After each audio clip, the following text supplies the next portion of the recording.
We are here to discuss January mains test 7th Gen and evening shifts, that is second shift, mathematics portion. तो यहाँ पे अपन start करने वाले हैं question number 51 से। सबसे पहला क्वेश्चन जो दिया गया है कि if some of first 40 terms of series, ठीक है, इस सीरीज गिवन है और उसके सम को एक तरीके से हमें फाइंड आउट करना है। तो अब अगर सीरीज को ध्यान से देखो तो इसमें एक पर्टिकुलर पैटर्न फॉलो हो रहा है, 3 + 4, ठीक है, फिर आगे 4 का गैप है, 8 + 9, फिर से 4 का गैप है, 13 + 14, इस तरीके की चीज यहां पे है। अब तुम चाहो तो इसको ऐसे भी सॉल्व कर सकते हो, इन 40 टर्म्स को अगर मैं दो टर्म्स एक साथ क्लब कर लूं तो 3 + 4 को मैं बोल सकता हूं 7, प्लस 8 + 9 को बोल सकता हूं 17, 13 और 14 के सम को बोल सकता हूं 27, और इस तरीके से मेरे पास कितने टर्म्स आएंगे? टोटल हमारे पास 40 टर्म्स थे, तो ये 2 टर्म्स है, इसमें 2 टर्म्स है, इसमें 2 टर्म्स है, तो टोटल मेरे पास कितने टर्म्स हुए? 20 टर्म्स हुए। तो मैं कह सकता हूं कि अप टू 20 टर्म्स। और ये चीज क्या लिखी हुई है? एक एपी का सभी लिखा हुआ है ना, तो इसका मतलब इस एपी का सम कितना होगा? n/2 2a plus n-1 into d, तो 14 + 190, दैट मीन्स 204 हो गया, और डिवाइडेड बाई 2, तो 102 और इंटू 20, हमसे कितना पूछा जा रहा था? 102 m की वैल्यू कितनी हो जाएगी यहाँ पे? 20, so we can go with option 2।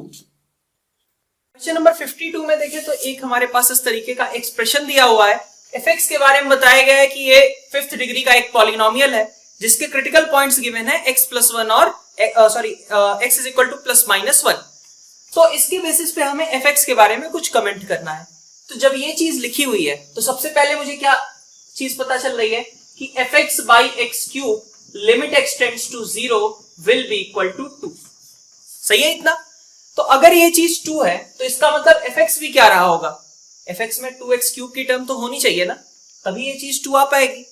और इनफैक्ट 2x³ से लोअर ऑर्डर की टर्म्स अगर देखें, मतलब x², वो सब तो नहीं हो सकते, ना तो x² हो सकता, ना तो x हो सकता है, ना तो कांस्टेंट टर्म हो सकती है। तो इसका मतलब मेरे पास जो भी चीजें हैं वो या तो x³ है और या तो उससे हायर पावर से। सही है इतनी बात? इसके बेसिस पे मैंने क्या कह दिया कि पहले तो x³ का कोफिशिएंट 2 होगा और x³ से लोअर पावर्स की कोई टर्म नहीं प्रेजेंट होगी। तो fx किस तरीके का एक्सप्रेशन होना चाहिए? ax⁵ plus bx⁴ plus 2x³ कुछ इसी तरीके का टर्म होना चाहिए। अब इसके बारे में हमें और क्या पता है? तो इसके बारे में हमें इंफॉर्मेशन दी गई थी कि इसके जो क्रिटिकल पॉइंट्स है x = ±1, ठीक है। अब +-1 अगर क्रिटिकल पॉइंट्स है तो इसका मतलब मैं कह सकता हूं क्या कि भाई, अच्छा ये चीज यहां से समझ सकते हो कि अगर मैं f' की बात करूंगा तो f' मेरा किस तरीके का आएगा? 5ax⁴ plus 4bx³ plus 6x², कुछ यही टर्म रहेगी। और इसके बारे में कहा जा रहा है कि f'1 और f'-1 ये दोनों ही क्या होने चाहिए? 0 के बराबर होने चाहिए। अगर f'1 की बात करें तो ये कितना है? 5a + 4b + 6, और -1 की बात करें तो वो कितना हो जा रहा है? 5a - 4b + 6। ठीक है इतनी बात? तो 5a + 4b + 6 = 0। Next time 5a - 4b + 6 = 0। तो यहां से हम बोल सकते हैं क्या कि 5a + 4b की वैल्यू -6 थी, 5a - 4b की वैल्यू +6 थी, सॉरी 5a - 4b की भी वैल्यू -6 थी। दोनों का अगर हम डिफरेंस लेते हैं तो b = 0, और a की बात करें तो a कितना हो जाएगा? -6/5। तो ये हमारे पास fx का एक्सप्रेशन आ गया। तो fx के एक्सप्रेशन के बारे में हमने क्या बोला कि fx क्या होगा? a की जगह -6/5 रख दो, -6/5 x⁵5। b तो 0 हो चुका है, बाकी बचा c, दैट मींस ये 2x³ वाली टर्म, ठीक है, -6/5 x⁵5 प्लस 2x³। अब इसके बेसिस पे हम क्या बोल सकते हैं? f ऑड फंक्शन है, लेकिन ये हम मार्क नहीं करेंगे क्योंकि क्वेश्चन में क्या बोल रखा है कि which of the following is not true. ठीक है, तो ये बात तो क्लियर हो गई कि हम फर्स्ट ऑप्शन मार्क नहीं करेंगे। सेकेंड ऑप्शन की बात करें तो f1 minus 4 times f of minus 1, तो f सेकेंड ऑप्शन पे अपन जा रहे हैं। f1 कितना है, -6/5 और +2, दैट मीन्स 4/5, यही हो गया। वहीं पे f ऑफ -1 की बात करूं तो f ऑफ अगर ये ऑड फंक्शन था, f1 अगर 4/5 है तो f ऑफ -1 कितना होगा, -4/5, और इसका मतलब कि सेकेंड ऑप्शन भी करेक्ट हो गया। फिर 3 ऑप्शन पे जाते हैं। x is equal to 1 is point of maxima and -1 is point of minima. तो अब 1 और -1 में से हमें यह बताना है कि कौन सा मैक्सिमा का पॉइंट है और कौन सा मिनिमा का पॉइंट है। तो तुम देख सकते हो कि x रेज़ टू पावर 5 की बात की जा रही है। डबल डिफरेंशिएशन अगर मैं चेक कर लूं, ठीक है, तो वहीं से क्लियर हो जाएगा मेरे पास कि मेरा जो बल्कि यहीं पे देख ही सकते हो कि f'1 भी हमारे पास प्रेजेंट ही है। तो f'1 और f'-1 जीरो हो ही रहे हैं, इनमें कहीं मिनिमा आना चाहिए, कहीं पे मैक्सिमा आना चाहिए। तो बस अपन यही देख लें कि f'' कैसा होगा। f'' कितना है, तो f'' की बात करें हम, कितना हो जाएगा 20, a जो था मेरे पास -6/5 x³ plus 12b x², b कितना था मेरे पास 0 था, उसको भी हटा लो, और प्लस साथ में 6x² का डिफरेंशिएशन 12x, यही इतनी चीज आ जाएगी ना। अब मैं यहां से f''1 और f''-1 के बारे में कमेंट कर सकता हूं। जो जैसे मान लो अगर f''1 पॉजिटिव आया तो इसका मतलब 1 क्या है, पॉइंट ऑफ मिनिमा है, और अगर f''1 सपोज निगेटिव आया तो इसका मतलब 1 क्या है, पॉइंट ऑफ मैक्सिमा है। क्वेश्चन नंबर 53 अगर देखें तो इसमें क्या है, सबसे पहली चीज तुम्हें जो स्ट्राइक करनी चाहिए वो क्या है, ai निगेटिव दे रखा है, ठीक है, इसको हमें यूज करना पड़ेगा, इसको अपन नेग्लेक्ट नहीं कर सकते। आगे बढ़े तो a1 plus a2 is equal to 4 दिया गया है, दैट मीन्स कि a plus ar will be equal to 4, ठीक है इतना। नेक्स्ट कहा गया a3 plus a4 is equal to 16, तो a3 को क्या लिख सकते हो, ar², फिर a4 ar³ is equal to 16। अब मैं एक तरीके से कहो 1 और 2/1 एक तरीके से कर रहा हूं, तो 2/1 करने पे मुझे क्या मिलेगा, मेरे पास क्या आएगा, इन दोनों को रेशियो अगर देखें तो this will be equal to r², और इधर से देखें तो 4। अगर r² 4 के बराबर है तो इसका मतलब r की दो पॉसिबिलिटीज हैं, +-2, ठीक है। r इज इक्वल टू सिर्फ +2 नहीं लेंगे, ये ध्यान रखना, r is equal to +-2। Next चीज क्या कही जा रही थी कि भाई हमारे पास ai भी कैसा था, नेगेटिव था। तो मैं एक बात देखता हूं कि भाई किस सीरीज के बारे में बात कर रहा है, r इज इक्वल टू +2 के बारे में या r इज इक्वल टू -2 के बारे में। तो अगर मैंने r इज इक्वल टू +2 रखा, ठीक है, यहां पे r इज इक्वल टू +2 रख लेता हूं, तो इसका मतलब 3a इज इक्वल टू 4, तो फिर मेरा a कैसा हो जाएगा 4/3, लेकिन ये हो नहीं सकता क्योंकि क्वेश्चन में दिया गया है कि ai कैसा है, नेगेटिव है।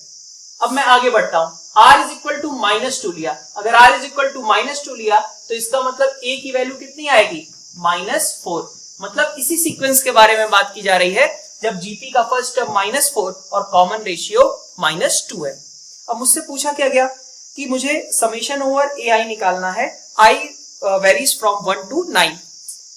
तो इसका मतलब अगर हम 9 टर्म्स का सम निकाल रहे हैं तो जीपी की 9 टर्म्स का एक तरीके से कहें सम कितना होगा, फर्स्ट टर्म, ठीक है, a लिख दिया, r raise to power n-1, तो r कितना है मेरे पास, -2 रेज टू पावर 9 -1 अपॉन -2 -1, यही हो जाएगा। तो this will be equal to -4 और इनटू ऊपर कितना आएगा, -2 raise to power 9, that means की -512 -1 -513 डिवाइडेड बाई -3। तो अब यहां से अपन बोल सकते हैं क्या, ai is equal to 4 lambda, that means कि this will be equal to 3 और 513, ये दोनों कैंसिल आउट कर जाएंगे, कितना बच जाएगा 171, so -4 into 171। तो इसका मतलब लेमडा की वैल्यू के बारे में बात करें तो लेमडा की वैल्यू कितनी होगी, सेकंड ऑप्शन हो जाएगा -171। 54 में अगर देखें तो एक सर्कल की इक्वेशन दी गई है, वो सर्कल कौन सा है, 4,2 उसका सेंटर होगा और 2 क्या होगा उसका रेडियस, इतनी बात क्लियर है। ओरिजिन से हमें कहा गया है कि टेंजेंट्स खींचो, पॉइंट ऑफ कॉन्टेक्ट उनके दे दिए ए और बी। हमें क्या करना है, ये A B length find out करनी है और हमें ए बी स्क्वायर मार्क करना है। ठीक है, इतनी बात। तो अपन क्या देख सकते हैं कि भाई अगर ये लाइन की इक्वेशन मुझे पता चल जाए तो मैं क्या कह सकता हूं कि कॉर्ड की लेंथ ही तो निकालनी है फिर सर्कल के लिए। तो इस पॉइंट से अगर मैं देखूं तो ये ए बी लाइन की इक्वेशन को मैं क्या लिख सकता हूं, ए बी लाइन की इक्वेशन अगर मैं इस पॉइंट पी इसको बोल दिया मैंने, तो पी के रिस्पेक्ट में ए बी क्या है, कॉर्ड ऑफ कॉन्टेक्ट है। तो ए बी की इक्वेशन क्या होगी, तो ए बी की इक्वेशन मैं लिख सकता हूं, चूंकि ये सर्कल की इक्वेशन थी, x square plus y square minus 8x minus 4y plus 16 is equal to 0। तो इसका मतलब ए बी लाइन की इक्वेशन क्या होगी, t इज इक्वल टू 0 से आएगी। t इज इक्वल टू 0 का मतलब क्या हो गया, x h plus y k minus 4 times x plus h minus 2 times y plus k plus 16 is equal to 0। किसके रिस्पेक्ट में लिखना है, 0 0 के। तो h और के सभी क्या हो गए, 0 हो गए। इसका मतलब क्या हुआ कि ये दोनों टर्म्स खत्म, minus 4x minus 2y plus 16 is equal to 0। इसका मतलब जिस कॉर्ड की हम बात कर रहे हैं उस कॉर्ड की इक्वेशन क्या है, इसको देख सकते हो, 2x plus y is equal to 8।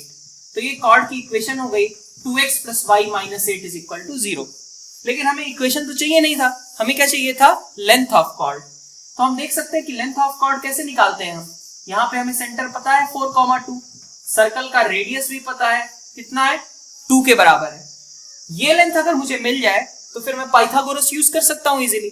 तो इस पॉइंट को मैंने O बोल दिया, इसको मैं M बोल देता हूं और इसको मैं N बोल देता हूं। सॉरी, ये AB ही थे, इनको AB ही रहने देते हैं। ठीक है, तो अगर मेरे पास OM आ जाता है, यहां पे बात करें हम OM, तो OM क्या है, लेंथ ऑफ परपेंडिकुलर। तो इस पॉइंट से इस पे लेंथ ऑफ परपेंडिकुलर कितना आ जाएगा, 4 इंटू 2 8 प्लस 2 8 प्लस 2 10 माइनस 8, तो 2 आ गया डिवाइडेड बाई √5। ये OM वाली लेंथ हो जाएगी। इसका मतलब AM कितना हो गया, इनफैक्ट मैं डायरेक्ट AB ही निकालता हूं, AB is equal to 2AM, और 2AM का मतलब क्या होगा, 2 times under root AU square minus OM square, यही होगा। तो 2 टाइम्स अंडर रूट AO का मतलब कितना है, स्क्वायर करने पे 4, और OM स्क्वायर का मतलब कितना है, 4/5। तो यहां पे कितना आया ये 16/5, 16/5 इंटू इस 2 को भी अंदर अगर कर लो तो 64/5। तो AB स्क्वायर की वैल्यू कितनी हो जाएगी, 64/5। इसका मतलब अगर अपन देखें तो अपन जा सकते हैं ऑप्शन नंबर 4 के साथ, ऑप्शन 4 इज करेक्ट। 5 में हमें 3 वेक्टर्स ABC हैं, क्या बता रखा उनके बारे में कि वो यूनिट वेक्टर्स हैं। उनका सम दे रखा है कि इनका सम कितना होना चाहिए, 0 होना चाहिए। और आगे हमें कुछ कमेंट करना है, एक तरीके से कहो तो समेशन A डॉट B पे और समेशन A क्रॉस B पे। ठीक है, तो चलो A डॉट B के बारे में पहले देखते हैं। तो अपन क्या बोलते हैं कि कभी भी वेक्टर के क्वेश्चंस हो जिनमें मैग्नीट्यूड वगैरह की बात की गई हो, तो ये तो काफी ज्यादा अपन ने यूज किया भी होगा कि A plus B plus C whole square, ठीक है, इज इक्वल टू इन दोनों का dot product A plus B plus C dot A plus B plus C। सही है, इतना कितना आएगा, mod A square mod B square mod C square का सम सबसे पहले तो 3 plus 2 times A dot B B dot C C dot A, और ये वैल्यू कितनी है, 0 है। इसका मतलब कि समेशन ओवर कर लो एक तरीके से, A डॉट B कितना हो जाएगा, -3/2। ठीक है, तो इसका मतलब हो गया कि सबसे पहले हमारे 1 और 3 वाले ऑप्शंस तो इनकरेक्ट ही हो गए, 2 और 4 में से ही कोई ऑप्शन करेक्ट होगा। अब आगे बढ़ते हैं, क्रॉस वाले के बारे में सोचते हैं। तो अगर क्रॉस के बारे में सोचे तो इस तरीके के प्रूफ्स हमने पहले भी कर रखे हैं कि A plus B plus C is equal to 0। अगर इसको मैं ऐसे लिख लूं, A plus B is equal to -C, और मैं फिर B से इसको क्रॉस प्रोडक्ट कर दूं। ठीक है, A प्लस B इसको मैंने क्रॉस प्रोडक्ट किया B से, तो ये कितना आएगा, -C cross B। B cross B 0 हो गया, A क्रॉस B बचा। इधर -C क्रॉस B लिखने की जगह पे तुम ऐसे भी लिख सकते हो कि this is equal to B cross C। Same process आगे फॉलो करें तो this will be again equal to C cross A। तो अब मेरे पास 2 ऑप्शंस थे, या तो 3 या 4, जो मैंने डॉट प्रोडक्ट के बेसिस पे डिसाइड कर लिया था। अब आगे मैं देखूं कि अगर ये तीनों अगर आपस में बराबर ही हैं तो इसका मतलब क्या होगा कि डी की वैल्यू किसके बराबर हो जाएगी, या तो मैं 3a क्रॉस b लिख दूं, या तो मैं 3b क्रॉस c लिख दूं, या तो 3c क्रॉस a लिख दूं। इसका मतलब कौन सा ऑप्शन करेक्ट है, ऑप्शन 2 करेक्ट होगा। We can go with option 2। देखें तो हमारे पास एक सीरीज दी गई है और इस सीरीज में हमें x की पावर 7 का कोफिशिएंट फाइंड आउट करना था। तो अगर देखें तो अलग अलग अगर हम टर्म से x की पावर 7 का कोफिशिएंट आइडेंटिफाई करें, उसके पहले हमें क्या चीज ट्राई करनी चाहिए कि ये जो टर्म लिखी हुई है ये सभी क्या है, एक जीपी के टर्म्स हैं। और इस जीपी में कितने टर्म्स हैं, 11। जीपी क्यों कह रहा हूं मैं, देखो हर बार 1 प्लस एक्स की पावर डिक्रीज कर रही है और x की पावर हर बार एक एक इंक्रीज कर रही है। मतलब कॉमन रेशियो इस जीपी का कहा जा सकता है x अपॉन 1 प्लस एक्स, और नंबर ऑफ टर्म्स कितने हैं, 1 प्लस एक्स की पावर 10, यहाँ पे कितनी है 0। तो इसका मतलब कितने टर्म्स हो गए, 11 टर्म्स। तो इस 11 टर्म्स की जीपी का हमें सम फाइंड आउट करना, ठीक है। तो अब इस जीपी का सम फाइंड आउट करने के लिए अपन क्या करेंगे, फर्स्ट टर्म ए हमने इसको रखा, तो s कितना आएगा 1 plus x raise to power 10, ठीक है। ए 1 माइनस कितने टर्म, कॉमन रेशियो क्या है, तो x अपॉन 1 प्लस एक्स है, कितने टर्म्स हैं 11, अपॉन 1 माइनस r, तो x अपॉन 1 प्लस एक्स, सही है। अब ये कितना होगा, यहां से 1 प्लस एक्स ही बन जाएगा, मतलब 1 अपॉन 1 प्लस एक्स, और 1 प्लस एक्स को मैं ऊपर भेज दूं तो कितना बन गया 1 plus x raise to power 11। साथ में क्या लिखा हुआ है एलसीएम लेने के बाद, 1 plus x raise to power 11 minus x raise to power 11 upon 1 plus x raise to power 11, यही चीज लिखी हुई है। तो ये सारी चीजें कट गई, इसका सम कितना आया 1 plus x raise to power 11 minus x raise to power 11, और x की पावर 7 का कोफिशिएंट चाहिए था, यहां से तो नहीं बनेगा, इसी में आएगा x की पावर 7 और उसका कोफिशिएंट, इसका मतलब कितना होगा 11c7। अब इसको देखो क्या आ रहा है, ये 11 फैक्टोरियल अपॉन, बल्कि ऐसे लिख ही लेते हैं, 11 फैक्टोरियल को हमने ऐसे लिख लिया 11 into 10 into 9 into 8 divided by 4 factorial, ऐसा लिख सकते हैं। तो 24 इसको कट करेगा 3 times, 3 into 10 30 into 11 330, that means answer will be equal to 2. Second option is correct. We can go with option 2. तो एक डिफरेंशियल इक्वेशन दी गई है और हमारे पास कुछ पॉइंट्स भी उसके लिए दिए गए हैं कि y0 की वैल्यू 1 होती है।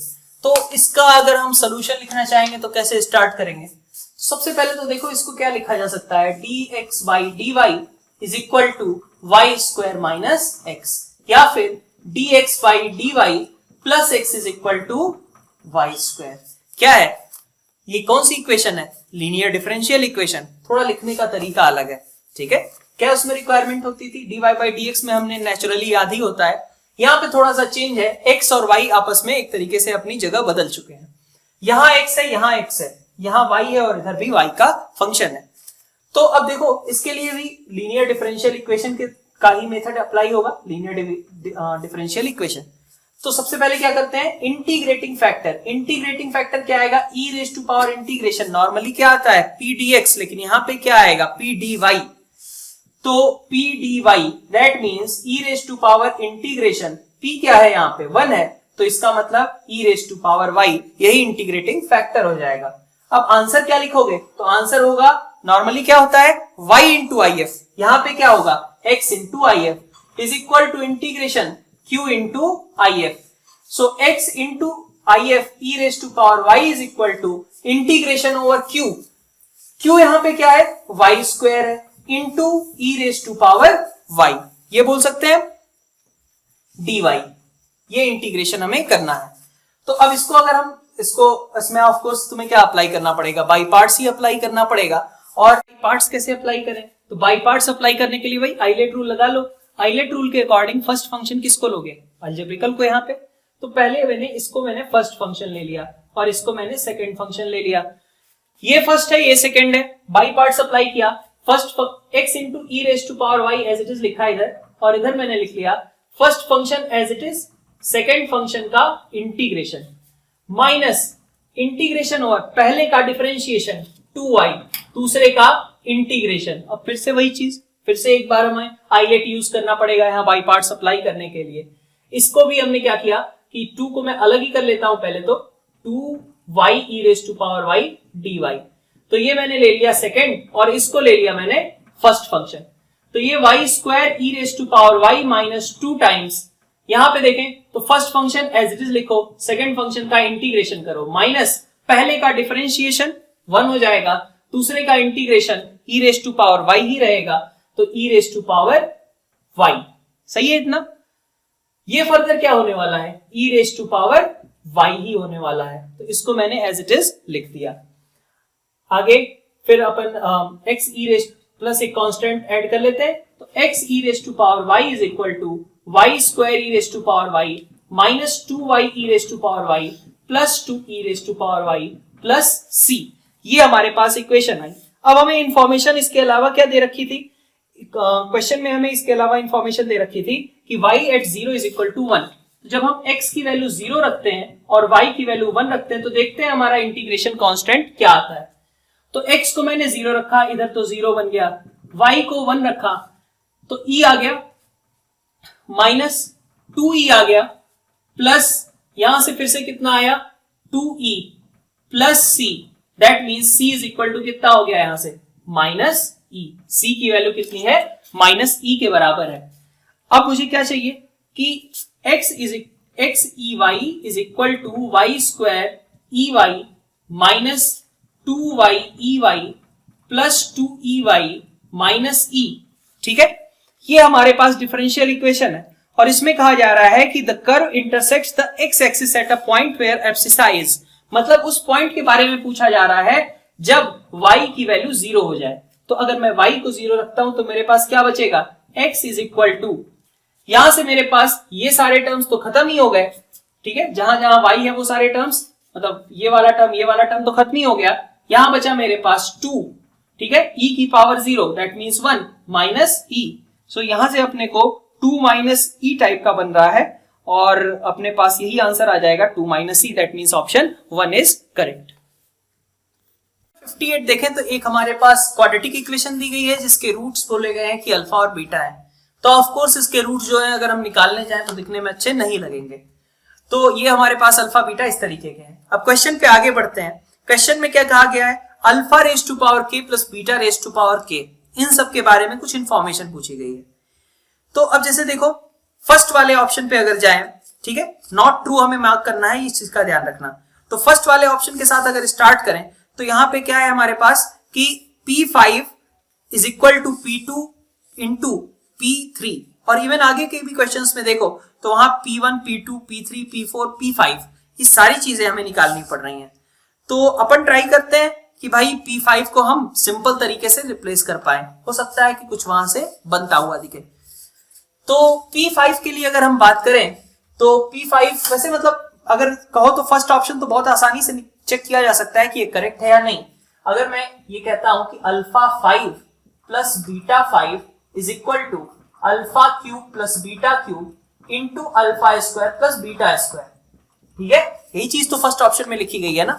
तो मैं देखूं इसको सिंप्लीफाई करके क्या लिखा गया है, इधर भी तो अल्फा 5 प्लस बीटा 5 बन जाएगा, plus alpha square beta square common, alpha plus beta is equal to alpha 5 plus beta 5। इसका मतलब अगर ये ट्रू है तो क्या होना चाहिए, ये सब तो कट जाएंगे, alpha square beta square into alpha plus beta should be equal to 0। मैं कह सकता हूं ऐसा, अल्फा 5 प्लस बीटा 5 तो मेरा कैंसिल आउट, बाकी बचा alpha square beta square into alpha plus beta, this should be equal to 0। यहां पे देखें अल्फा प्लस बीटा कितना है, 1 है। अल्फा स्क्वायर बीटा स्क्वायर की बात करें तो ये भी कितना है, 1 है। तो इसका मतलब ये तो 0 हो नहीं रहा, इसका मतलब ये जो एक्सप्रेशन लिखा गया है वो इनकरेक्ट है। दैट मींस हमारे लिए तो बहुत अच्छा हो गया, फर्स्ट ऑप्शन अपन चेक करने गए और फर्स्ट ऑप्शन ही अपना आंसर आ गया, तो we can go with option 1। लेकिन इसमें भी अभी आगे देखो, अगर मान लो मुझे इन सब की वैल्यूज वगैरह भी फाइंड आउट करनी रहती तो कैसे निकाल सकते थे। अपन ये ट्राई करते कि जैसे देखो क्वेश्चन सॉल्व करने को तो हो गया है, लेकिन आगे अगर बढ़े तो अपन ऐसा कह रहे हैं कि अल्फा 5 प्लस बीटा 5, ठीक है। मैं अल्फा 5 की पहले बात करता हूं। अल्फा स्क्वायर को मैं क्या लिख सकता हूं, अल्फा स्क्वायर को मैं अल्फा प्लस 1 लिख सकता हूं। भाई मुझे अल्फा 5 में क्या दिक्कत थी, अल्फा 5 ऐसी कोई बहुत बड़ी बात थोड़ी ना है, लेकिन एक दिक्कत थी कि अल्फा 5 मेरा जो है वो वो निकालने के लिए जो मेरा मेथड होगा वो यहां से निकालूं या फिर मतलब इस तरीके से अल्फा 5 प्लस बीटा 5 की वैल्यू निकालूं, या फिर इसको भी मैं सिंप्लीफाई कर लूं, जैसे अल्फा स्क्वायर अल्फा प्लस 1 के बराबर है अगर, तो alpha raise to power 4 into alpha में ब्रेक कर सकता हूं। अल्फा रेज टू पावर 4 को लिख दूंगा मैं अल्फा प्लस 1 का होल स्क्वायर इंटू अल्फा। फिर इस अल्फा से फिर से मुझे दिखा कि इससे तो हायर पावर फिर जनरेट हो जाएगी, तो alpha square plus 2 alpha plus 1 into alpha. इस अल्फा स्क्वायर को फिर से रख दो अल्फा प्लस 1, तो कितना बन जाएगा 3 अल्फा प्लस 2 इंटू अल्फा। तो ये कितना आ गया 3 alpha square plus 2 alpha. Similarly beta 5 भी कितना आएगा 3 बीटा स्क्वायर प्लस 2 बीटा। हम आसानी से यहां से अल्फा 5 प्लस बीटा 5 को हमने यहाँ पे क्या किया, एक और मेथड बेसिकली डिस्कस किया है कि इस अल्फा 5 प्लस बीटा 5 को हम लोअर पावर्स में भी कन्वर्ट कर सकते हैं और फिर हमारा एडिशन वगैरह आसान हो जाएगा। अल्फा 4 प्लस बीटा 4 है, तो अल्फा 4 प्लस बीटा 4 तो स्टार्ट करने के लिए तुम यहीं से बना सकते हो। अल्फा 4 प्लस बीटा 4 की रिक्वायरमेंट अगर आती है तो इसको तो तुम ऐसे ही लिख सकते हो कि alpha square plus beta square whole square minus 2 alpha square beta square. बहुत ज्यादा दूर जाने की जरूरत ही नहीं, क्वेश्चन ऐसे ही सॉल्व हो जाएगा। तो ये तरीका हो सकता था, बाकी हमने फर्स्ट ऑप्शन चेक किया, फर्स्ट ऑप्शन ही हमारा इनकरेक्ट आ गया, we can go with option 1। बाकी अल्फा 5 प्लस बीटा 5 या P5 P4 इनकी वैल्यूज फाइंड आउट करनी हो तो ये मेथड्स हम ट्राई कर सकते हैं। ठीक है, तो answer for this question is 1। Moving on to next question, that is question number 59। यहाँ पे हमारे पास स्टेटमेंट दिया हुआ है कि if A is subset of B and B is subset of D, then A is subset of C, कुछ इस तरीके का। तो इसमें तो सबसे पहले हम जो स्टेटमेंट्स हैं उनको मतलब अलग अलग नाम दे देते हैं। जैसे A सबसेट ऑफ B को बोल दिया P, B subset of D को बोल दिया Q और A सबसेट ऑफ C को बोल दिया हमने R। तो ये हमारे पास क्या लिखा हुआ था, if P and Q then R, यही चीज लिखी गई थी। दैट मीन्स कि इसका अगर मैं मैथमेटिकल रिप्रेजेंटेशन करने जाऊं तो P and Q, ठीक है, ये चीज P and Q लिख दिया, implies R, ऐसा ही कुछ लिखा गया था। अब इसका हमें कॉन्ट्रा पॉजिटिव स्टेटमेंट लिखना है, तो इसके लिए कॉन्ट्रा पॉजिटिव स्टेटमेंट क्या आएगा, तो इसके लिए कॉन्ट्रा पॉजिटिव स्टेटमेंट की अगर हम बात करें तो हमारे पास क्या आ जाएगा, निगेशन R, ठीक है, कैपिटल R है यहां पे, negation R implies negation of P and Q, कुछ इस तरीके का। तो negation of R implies negation of P and Q। अब इसके अकॉर्डिंग अगर हम देखें तो स्टेटमेंट क्या बनती है कि if A is not subset of C, ठीक है, if A is not subset of C, then A is not subset of B and B is not subset of D. That means कि we can go with option 3. 60 में देखें तो हमारे पास कुछ इस तरीके का एक इक्वेशन दे रखा है। क्या कहा गया है कि K और R तो ऑफ कोर्स इंटीजर है, K भी क्या होना चाहिए, इंटीजर होना चाहिए, और इस तरीके के कितने R और K का पेयर बनाया जा सकता है। ठीक है, इतनी बात। अब इसको लेकर के अगर अपन आगे बढ़े तो सबसे पहले तो हमें क्या चीज स्ट्राइक कर सकती है कि 35 CR और 36 CR प्लस 1। 35 CR को अगर लिखो तुम 35 factorial upon R factorial 35 minus R factorial, और सिमिलर वे में इसको भी लिखो तो कुछ चीजें कैंसिल आउट होती हुई दिखाई दे रही हैं। तो इसी अप्रोच पे अपन चलते हैं कि सबसे पहले इन दोनों को सिंप्लीफाई करते हैं। क्या हो जाएगा, 6 into 35 factorial upon R factorial 35 minus R factorial divided by 36 factorial upon R plus 1 factorial 35 minus R factorial is equal to कितना, K स्क्वायर माइनस 3। अब ये सिंप्लीफाई होके क्या बनेगा, 35 माइनस R तो कैंसिल आउट हो गया। इस 36 फैक्टोरियल की बात करें तो 35 और 36 सिर्फ 36 बचेगा, 6 यहां पे है तो 1/6 और R प्लस 1 ऊपर गया divided by R factorial, that means R plus 1 only, plus 3 is equal to K square. तो इसका मतलब K स्क्वायर के बारे में मैं बोल सकता हूं क्या है, R प्लस 1/6 प्लस 3। अब क्या क्या पॉसिबिलिटी यहां पे एग्जिस्ट कर सकती है, तो देखो R इंटीजर है, K भी इंटीजर है, यहां पे एक इंटीजर क्वांटिटी है, तो अगर ये क्वांटिटी इंटीजर है तो इसको भी कैसा होना चाहिए, इंटीजर होना चाहिए। ये इंटीजर कब होगा, जब R की वैल्यू 5 अगर अपन रखें, चेक करें तो क्या बन रहा है, ये 1 प्लस 3 4, इसका मतलब यहां पे तो K की 2 वैल्यूज मिल गई अपने को, प्लस माइनस 2। आगे अपन देखें तो आगे अगर मान लो हम कोई और मल्टीपल बनाने का ट्राई करते हैं, जैसे मान लो मैं यहाँ पे जैसे मैंने यहाँ पे 1 बनाया था अभी, ठीक है, R को 5 लेके यहाँ 1 बना था, तो 2 अगर मैं लूंगा तो भी मेरे पास कोई फायदा नहीं है भाई, ये 1 था प्लस 3 तो 4 बन गया था अपना काम।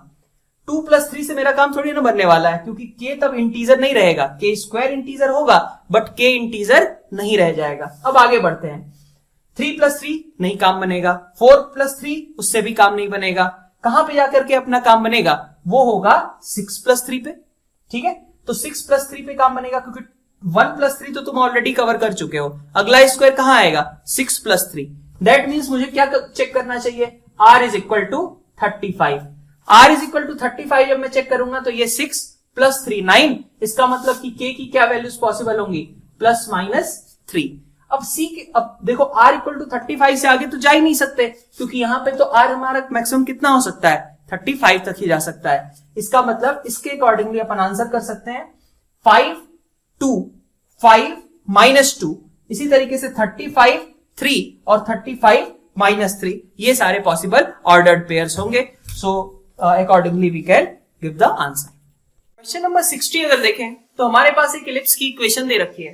इलिप्स की इक्वेशन है और एक उसका टेंजेंट बता रखा है, और पूछा क्या जा रहा है, तो पूछा जा रहा है फोकाई के बीच की डिस्टेंस। ठीक है, तो फोकाई के बीच की डिस्टेंस अगर निकालनी है तो सबसे पहले मुझे क्या करना चाहिए, सबसे पहले मुझे इस a को फाइंड आउट करना पड़ेगा।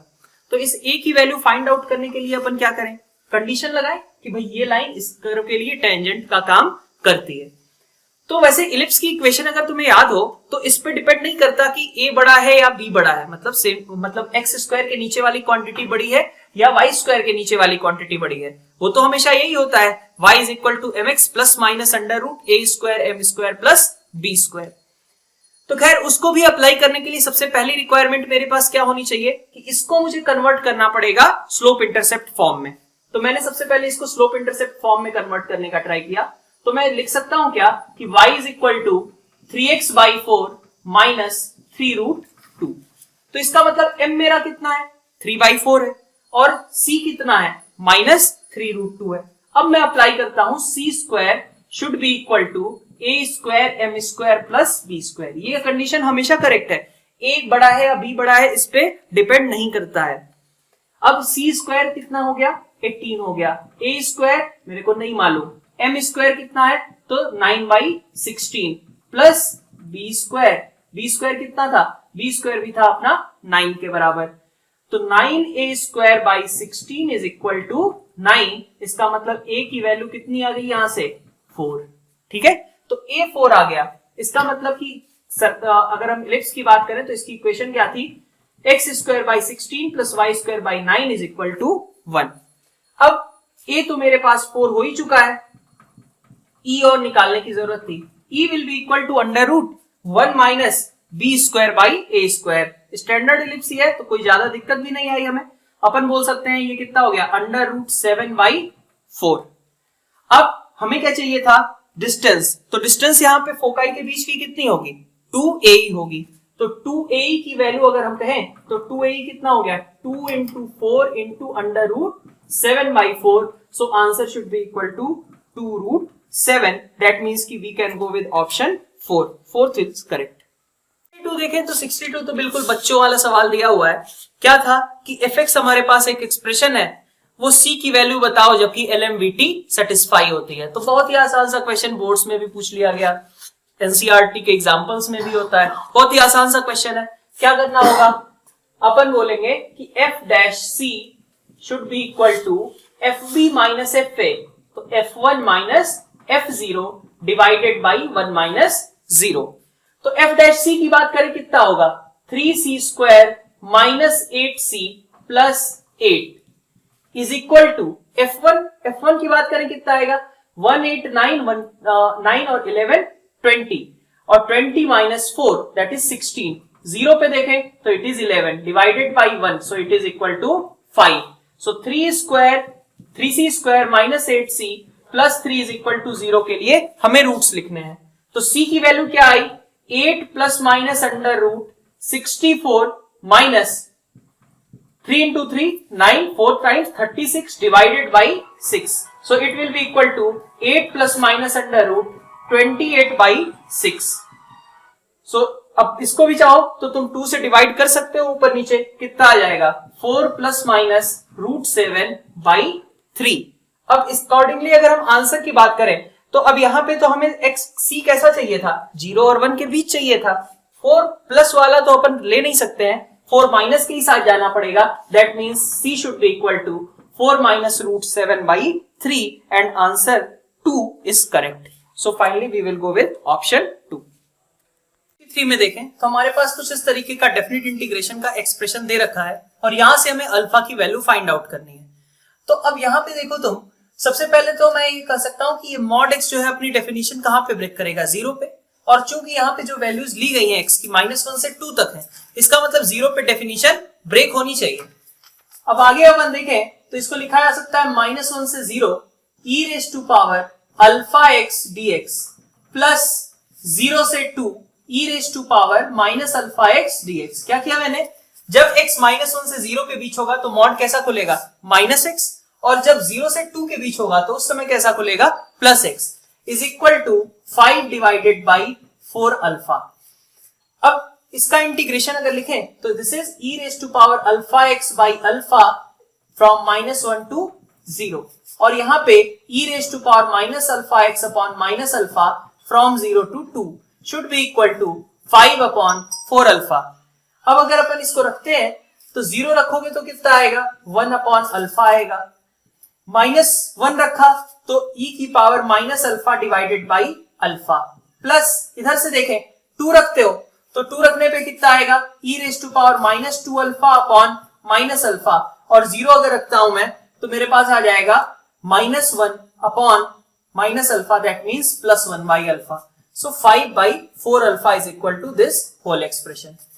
अब अल्फा को नीचे से पहले मैंने हटा दिया तो मेरे पास बचा क्या, 1 minus e raise to power minus alpha minus e raise to power -2 alpha और साथ में +1 इज इक्वल टू 5 बाई 4। ठीक है, इतनी बात। अब इसको मैं ऐसे भी लिख सकता हूं, e raise to power minus alpha plus e raise to power -2 alpha is equal to 3 by 4। तो ये लिखा हुआ था मेरे पास t, और दूसरी चीज लिखी हुई थी t स्क्वायर। अगर मैं इसको t बोलता हूं तो ये क्या हो जाएगा, t स्क्वायर हो जाएगा। तो t plus t square is equal to 3 by 4, that means t will take its value as half. लेकिन हमें t थोड़ी चाहिए, हमें तो अल्फा चाहिए। तो अल्फा क्या था, e raise to power minus alpha is equal to half. तो यहां से हम क्या बोलेंगे, minus alpha is equal to ln half, alpha is equal to minus ln half, that means ln 2। So accordingly we can go with option 1. Option 1 will be correct. तो ये हमारे पास एक कॉम्प्लेक्स नंबर है जिसको कहा गया है कि ये एक प्योरली रियल क्वांटिटी है। तो अगर ये प्योरली रियल है तो इसका मतलब इसके इमेजिनरी पार्ट को 0 करना होगा। तो इमेजिनरी पार्ट निकालने के लिए क्या करेंगे, तो सबसे पहले ऑफ कोर्स हम डिनोमिनेटर के कॉन्जुगेट से ऊपर नीचे मल्टीप्लाई कर लेंगे। क्या आएगा, 4 plus iota cos theta upon 4 plus iota cos theta. इससे मैंने मल्टीप्लाई कर लिया। अब इससे मेरे पास जो इमेजिनरी टर्म आएगा मतलब आयोटा का कोफिशिएंट, डिनोमिनेटर में देखें तो सिंपल सी बात है, कितना है, 16 प्लस कॉस स्क्वायर थीटा। और आयोटा के साथ क्या आएगा, जब 3 मल्टीप्लाई होगा कॉस थीटा से तो 3 कॉस थीटा एक आयोटा के साथ टर्म आएगा, और दूसरा टर्म क्या आएगा, 4 साइन थीटा। तो 3 cos theta plus 4 sine theta, ये टर्म आयोटा के साथ में अपीयर हो रही है। इसको क्या होना चाहिए, अगर प्योरली रियल क्वांटिटी है तो आयोटा का कोफिशिएंट 0 होना चाहिए, दैट मींस ये क्वांटिटी 0 हुई। अब आगे बढ़ते हैं, हमारे पास 3 cos theta plus 4 sin theta अगर 0 है, ठीक है, तो यहां से मैं tan थीटा निकाल सकता हूं।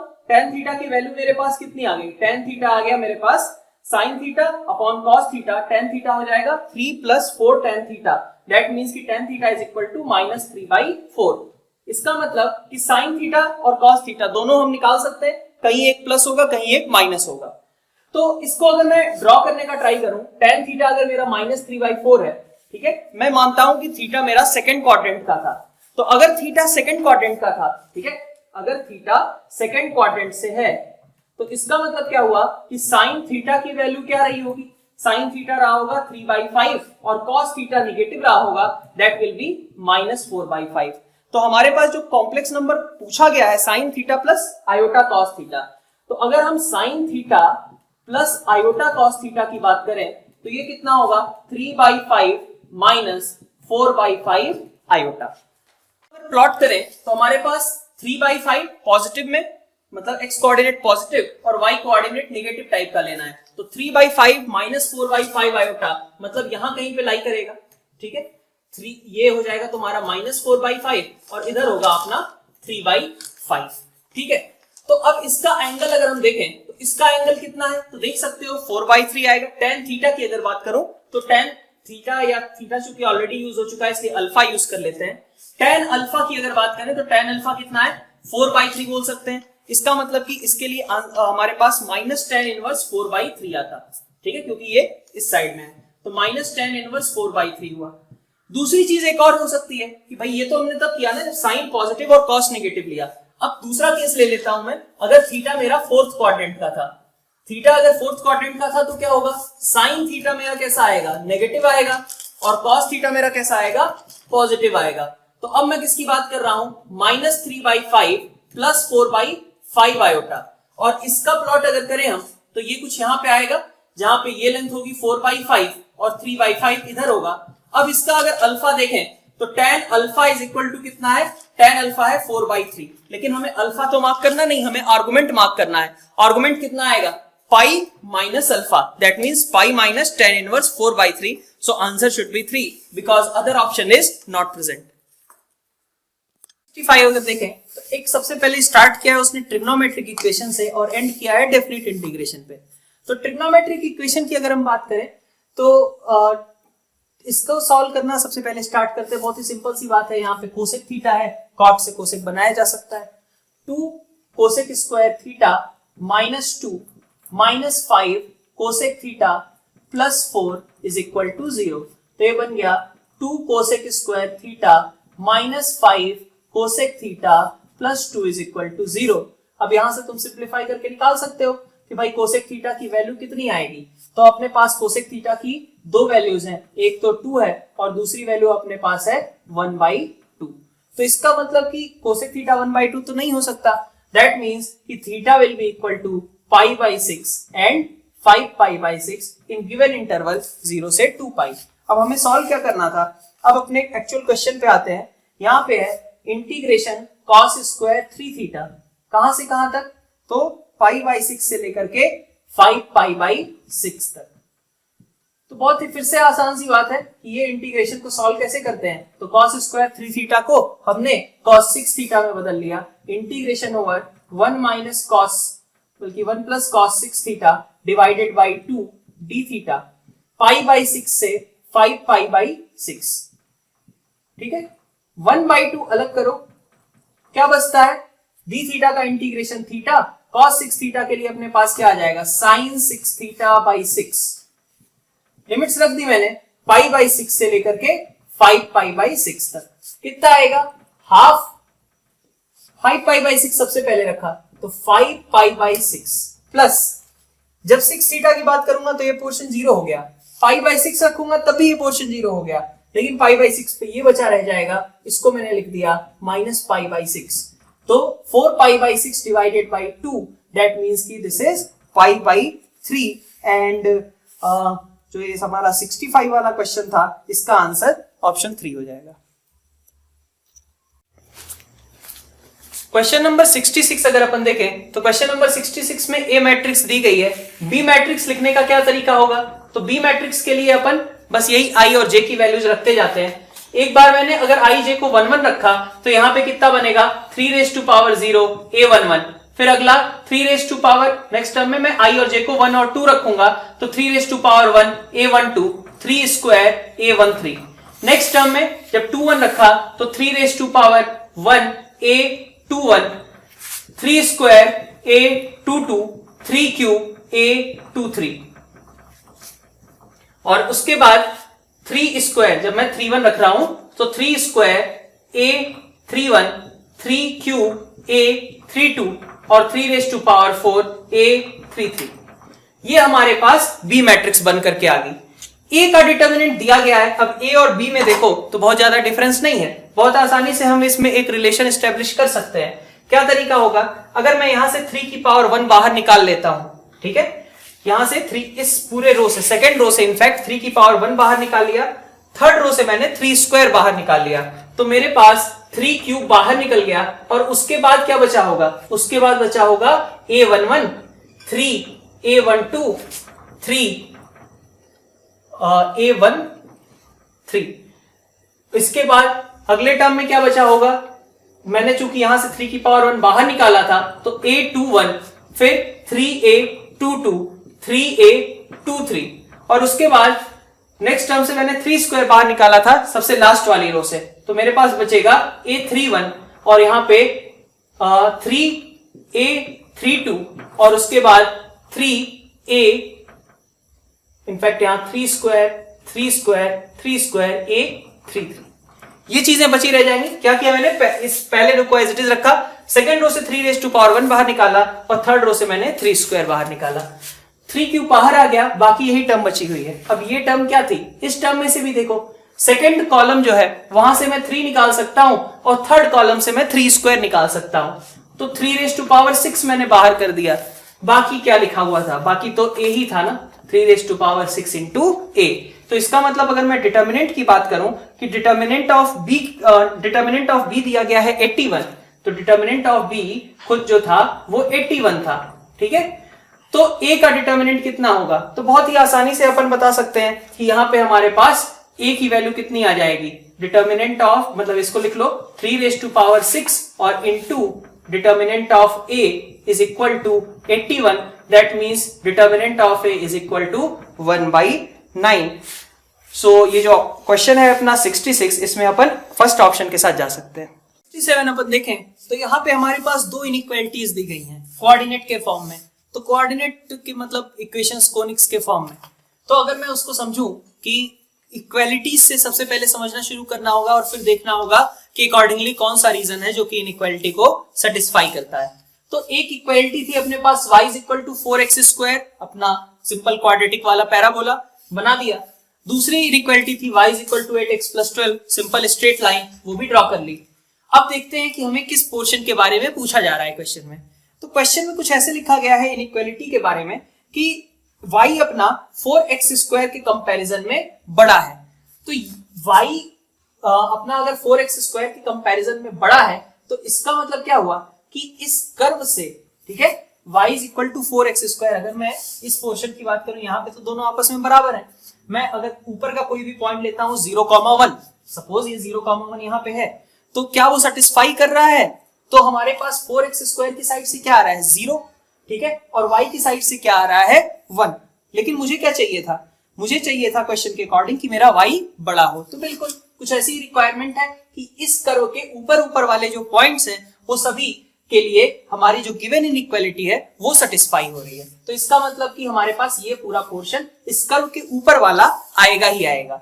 फिर आगे अपन बढ़ते हैं, y is equal to 8x+12 की बात करें तो y is equal to 8x+12 में देखें, अब इसमें कौन सा पोर्शन चाहिए हमें, तो हमने देखा कि हमारा y कैसा होना चाहिए था, 8x+12 से छोटा होना चाहिए था। इस पॉइंट को ही मैं रेफरेंस ले लेता हूं।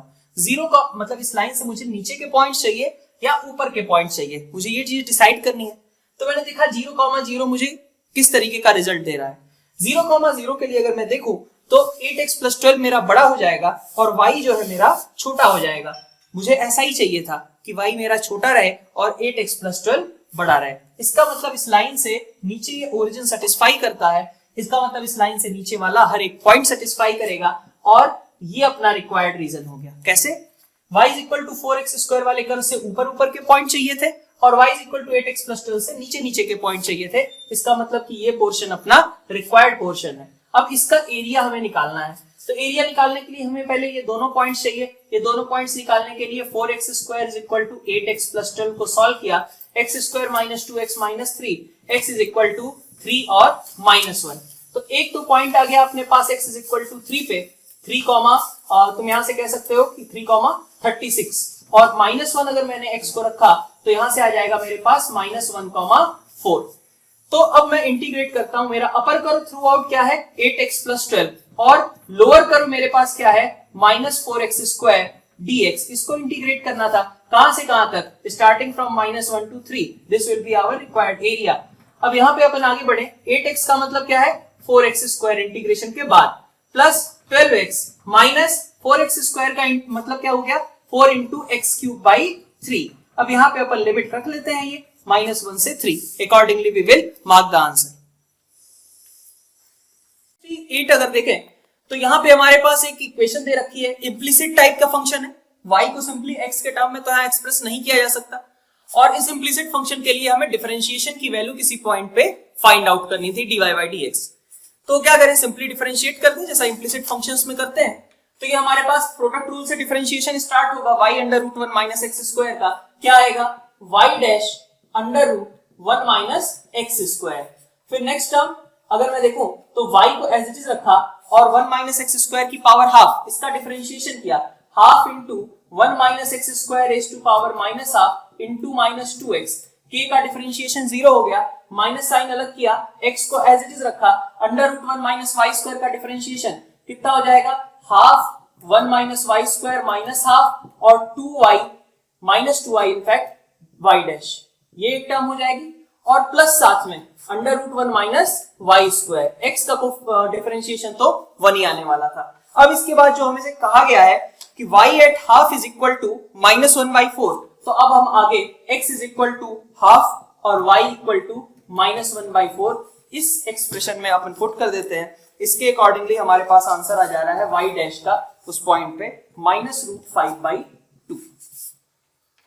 तो 69 क्वेश्चन में क्या कहा गया है, प्रोबेबिलिटी का क्वेश्चन है। प्रोबेबिलिटी में भी कहा जाए स्पेसिफिकली तो बाइनोमियल प्रोबेबिलिटी का क्वेश्चन है। क्या कहा जा रहा है कि एक कंपनी के लिए कहा गया है कि वहां पे 5 मशीन्स हैं और किसी एक के आउट ऑफ सर्विस होने की प्रोबेबिलिटी कितनी है ऑन अ डे, 1/4। ठीक है, अब मुझसे कहा जा रहा है probability that at most 2 machines will be out of service on the same day. ठीक है बात, तो एट मोस्ट 2 कहा गया है, तो सबसे पहले तो मुझे ये इसका मतलब समझना चाहिए, एट मोस्ट 2 में क्या क्या चीजें आती हैं, exactly 0 plus exactly 1 plus exactly 2। तो एट मोस्ट को पहले मैंने एग्जैक्टली में बदल लिया, तो कितना आया, exactly 0 not working, exactly 1 not working plus exactly 2 not working. ठीक है, तो अगर कोई भी मतलब एग्जैक्टली 0 नॉट वर्किंग कंडीशन में है तो इसका मतलब प्रोबेबिलिटी क्या होगी, तो अपन क्या बोलेंगे, 5c0। ठीक है, और 1/4 रेज टू पावर 0 हो जाएगा। 3/4 की बात करें तो 3/4 raise to power 5 plus 5c1 1/4 raise to power 1 3/4 raise to power 4 plus 5c2 1/4 square into 3/4 raise to power 3। तो अब यहां से अपन देखें कितना आ जाएगा, ये 1 लिखा हुआ है, 3 रेज टू पावर 5 मतलब 243। किस फॉर्म में इसको एक्सप्रेस करना है एक बार वो भी समझ लेते हैं। चूंकि 3/4 रेज टू पावर 3 कॉमन ही निकालने को कहा गया है तो पहले उसको मैंने अलग कर लिया, बाकी बचा हुआ क्या है, 5c0 मतलब कितना हो गया, 1 इंटू कितना लिखा हुआ है, 3/4 का स्क्वायर। अगले टर्म में देखें तो 5 और इंटू 1/4 तो 5/4 और 3/4 क्यूब अलग कर लिया था, बाकी बचा मेरे पास 3/4 प्लस 5c2 मतलब 10, 1/4 का स्क्वायर दैट मींस 16 और 3/4 क्यूब अलग था इसलिए यहां पे 1 आ गया, तो 3/4 क्यूब कॉमन और बाकी k की अगर बात करें तो ये वैल्यू जो है ये k के बराबर हो जाएगी। Accordingly we can mark the answer. 70 अगर देखें तो यहाँ पे x is equal to 2y एक लाइन है, दूसरी line x is equal to y है, और क्या कहा जा रहा है कि x is equal to 2y के पॉइंट से हम दूसरी लाइन पे परपेंडिकुलर ड्रॉप कर रहे हैं। तो अपन ने इस पे कोई भी पॉइंट लिया और वहां से परपेंडिकुलर ड्रॉप किया है। ठीक है, ये पॉइंट मिला फुट ऑफ परपेंडिकुलर। अब आगे क्या कहा गया है क्वेश्चन में कि ये जो मिड पॉइंट होगा इस परपेंडिकुलर पोर्शन का, अगर हम एक तरीके से कहें जो मिड पॉइंट होगा मतलब दिस पॉइंट, इस पॉइंट का लोकस हमें फाइंड आउट करना है। तो चलो पहले तो देखते हैं, x is equal to 2y पे कोई भी रैंडमली अगर पॉइंट लोगे तो this will be considered as 2 alpha comma alpha, ऐसा बोल सकता हूं मैं। अब 2 अल्फा कॉमा अल्फा लिया, इसको मैंने मान लिया hk। आमतौर पे जो भी लोकस के लिए पॉइंट चाहिए होता है उसको हम hk ही मानते हैं, तो hk दिया गया है, 2 अल्फा कॉमा अल्फा है, तो इधर वाला पॉइंट क्या होना चाहिए, हम लिख सकते हैं मिड पॉइंट फॉर्मूला लगा करके कि this thing should be equal to 2h minus 2 alpha और इसी तरीके से 2k माइनस अल्फा। अब पहली चीज तो ये पॉइंट कहां पे लाई कर रहा है, x is equal to y वाली लाइन पे लाई कर रहा है, इसका मतलब 2k minus alpha is equal to 2h minus 2 alpha, that means 2h minus 2k is equal to alpha। सबसे पहली चीज तो यहाँ पे आ गई। अब लेकिन दिक्कत थी, अल्फा के बारे में हमें तो इंफॉर्मेशन है नहीं, अल्फा तो हमें एलिमिनेट करना पड़ेगा क्योंकि ये क्या था, हमारा पैरामीटर था। अब आगे बढ़ते हैं, क्या और चीज बची रह गई, अभी हमें क्वेश्चन में दी थी बट हमने यूज नहीं करी। क्या था, ये परपेंडिकुलर है। तो अगर परपेंडिकुलर है तो इसका मतलब जैसे मैं इस लाइन की बात कर रहा हूं x is equal to y, इसकी स्लोप कितनी है, +1। तो परपेंडिकुलर लाइन जो है उसकी स्लोप कितनी होनी चाहिए, -1। That means k minus alpha upon h minus 2 alpha should be equal to -1। तो यहां से बोल दिया मैंने k minus alpha is equal to h minus 2 alpha का एक तरीके से माइनस साइन ले लेते हैं। तो बन गया ये h plus k is equal two plus का 2 अल्फा प्लस अल्फा, सो 3 अल्फा। तो अल्फा की जगह पे अपने को क्या करना है, अल्फा की जगह अपन रिप्लेस कर दें h प्लस k बाई 3। इसको मैंने यहाँ पे रिप्लेस कर दिया तो इक्वेशन क्या आई, 2h minus 2k is equal to h plus k by 3। तो इधर लिख लो 6h minus 6k is equal to h plus k, so 5h is equal to 7k and answer will be equal to 4। Fourth option is correct. क्योंकि first question है अपना integer type का, तो अगर उस क्वेश्चन को अपन देखें तो वहां पे क्या क्या इंफॉर्मेशन दी गई है। 3D का क्वेश्चन है, 103, ठीक है। इस पॉइंट से हमने एक लाइन पे परपेंडिकुलर ड्रॉप किया है, फुट ऑफ परपेंडिकुलर के बारे में कुछ कमेंट किया गया है। तो सबसे पहले जो सिचुएशन है वो अपन ड्रॉ करते हैं। क्या कहा गया है कि एक लाइन है जो कि अल्फा 7 1 इस पॉइंट से पास करती है। आगे क्या कहा गया कि 103 वाले पॉइंट से फुट ऑफ परपेंडिकुलर जब हमने ड्रॉप किया, ठीक है, तो वो कहां पे आ रहा है, 5/3, ठीक है। ये पॉइंट जो आ रहा है दैट इज 5/3, 7/3, 17/3, ठीक है। इतनी बात, इसको मैंने P मान लिया, इसको मैंने M मान लिया, इसको मैंने N मान लिया, ठीक है। हमें बताना है कि अल्फा की भाई वैल्यू क्या होगी। तो बिल्कुल डायग्राम बनाते ही साथ क्वेश्चन क्लियर है कि हमारे पास ये जो mn वेक्टर है और mp वेक्टर है, इन दोनों का डॉट प्रोडक्ट 0 होना चाहिए क्योंकि बीच का एंगल कितना है, 90 डिग्री है। तो इसका मतलब सबसे पहले हमने mn वेक्टर लिखा, ठीक है, इनटू हमने इधर से pm वेक्टर लिख लिया, सॉरी mp वेक्टर ही लिख लेते हैं, mn वेक्टर mp वेक्टर, इनका डॉट प्रोडक्ट कितना होना चाहिए, 0 होना चाहिए। तो mn वेक्टर की अगर हम बात करें तो इट इज अल्फा माइनस 5/3, ठीक है, i cap plus 7 minus 7/3 that means 14/3 j cap plus 1 minus 17/3, so it is minus 14/3 k cap. और एमपी वेक्टर की बात करें तो एमपी वेक्टर कितना है, एमपी वेक्टर अपने पास है -2/3 आई कैप, 1 माइनस 5/3 -2/3 आई कैप, 0 माइनस 7/3 -7/3 जे कैप, 3 माइनस 17/3 -8/3 के कैप। इनका डॉट प्रोडक्ट कितना होना चाहिए, 0 आना चाहिए। अब इनका अगर डॉट प्रोडक्ट 0 है तो अपन सिंप्लीफाई कर सकते हैं यहां से कि -2/3 into alpha minus 5/3 plus 14/3 into -7/3, ठीक है, इंटू -7/3 और -14/3 और इंटू इधर से कितना है -8/3। This term should be equal to 0, ऐसा कहा गया है। तो अब इसको तुम सिंप्लीफाई कर सकते हो, -2/3, 3 अल्फा माइनस 5/3 और बाकी कांस्टेंट टर्म जो इधर दिख रहे हैं इनको एक साथ अपन क्लब कर लेते हैं। तो ये कितना लिखा है, -98/9 लिखा हुआ है और ये कितना लिखा हुआ है, +112/9 लिखा हुआ है। तो इफेक्टिवली लिखा क्या हुआ है कि 14/9 इज इक्वल टू 0। 22 पे जाएं तो हमारे पास ये सारे ऑब्जर्वेशंस किए हुए हैं और कहा गया है कि इनका जो मीन है that is equal to 10 and their variance is 25। Accordingly हमें x और y की वैल्यूज फाइंड आउट करनी है। तो सबसे पहला रिलेशन तो मैं मीन से बना सकता हूं, 3 + 7 + 9 + 12 + 13 + 20 + x + y डिवाइडेड बाई कितने टर्म्स हैं, तो टर्म्स अपने पास है 8, that should be equal to 10, ठीक है। अब आगे क्लब करके देखें तो ये 10 और इधर 9 19 12 31 और ये 64 हो गए। तो x प्लस y की वैल्यू यहां से कितनी आ जा रही है, 16 आ जा रही है। x plus y is equal to 16।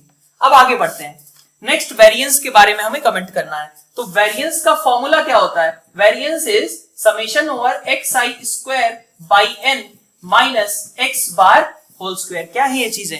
X आई सारे ऑब्जर्वेशंस के स्क्वायर का सम और ये है मीन का स्क्वायर। तो इसके बेसिस पे अगर अपन लिखें तो सारे ऑब्जर्वेशंस के स्क्वायर्स का सम करें तो 3 square 9 plus 49 58 58 plus 81 139 plus 144 283 283 plus 169 452 452 plus 400 तो 852 plus x square plus y square divided by terms कितने थे 8 माइनस मीन कितना था 10 उसका square that is 100 that should be equal to कितना 25। तो इसका मतलब 125 को मैं इस साइड लेता जाऊं 100 को इस साइड ले जाके 125 बनाया 8 से मल्टीप्लाई किया 1000 आ गया। तो x square plus y square यहां से मेरा कितना आ गया 148। एक्स प्लस वाई कितना था मेरे पास 16 था और x square plus y square की वैल्यू कितनी आ गई मेरे पास 148। अब इसके अकॉर्डिंगली हम y is equal to 16 minus x यहाँ पे सब्स्टिट्यूट कर सकते हैं। X square plus 16 minus x whole square is equal to 148।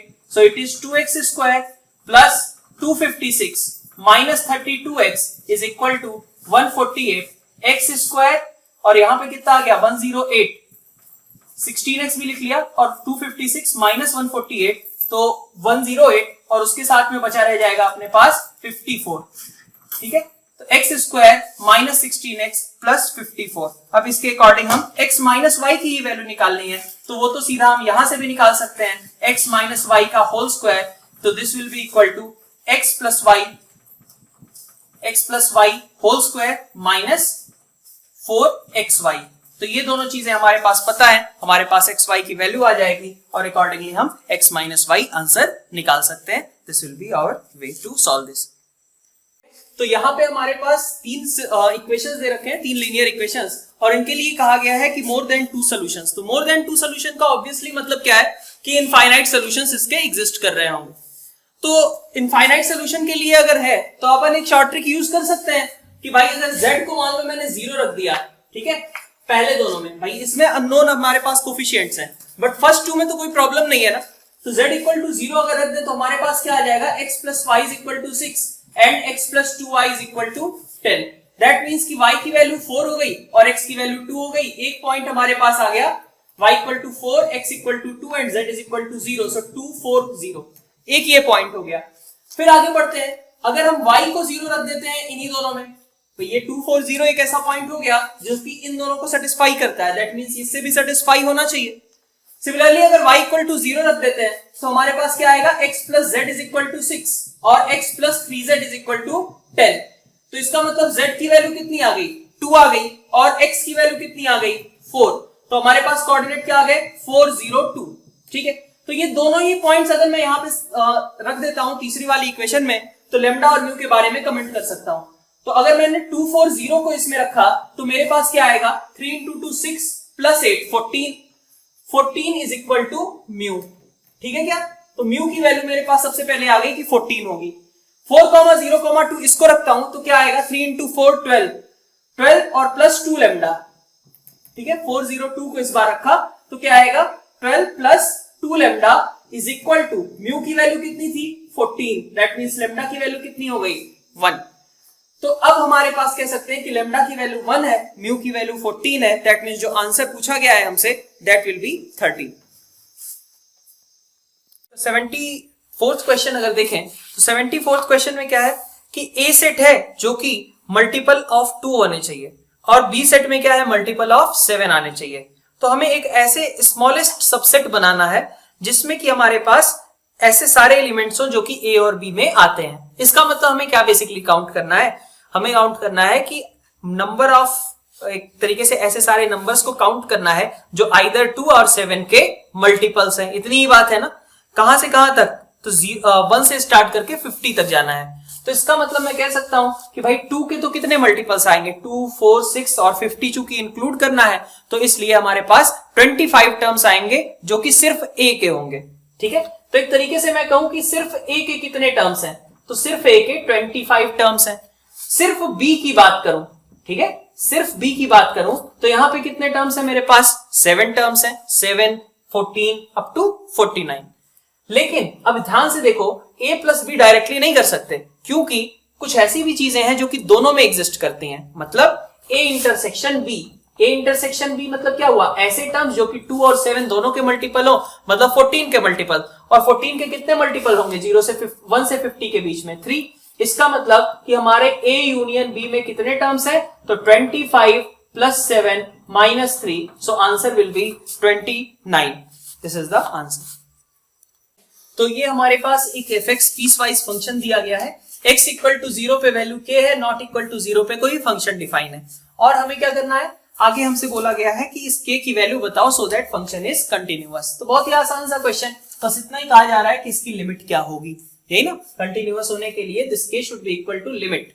ठीक है, तो लिमिट x टेंडिंग टू 0 क्या निकालना है हमें? ln 1 plus 3x upon 1 minus 2x divided by x। तो स्टैंडर्ड लिमिट बहुत आसान सी लिमिट है। क्या कहा जा रहा है? ln का आर्गुमेंट 1 को टेंड कर रहा है। क्या करते हैं अपन? 1 अलग करते हैं, बाकी की चीजें अलग कर लेते हैं। तो कितना बन जाएगा?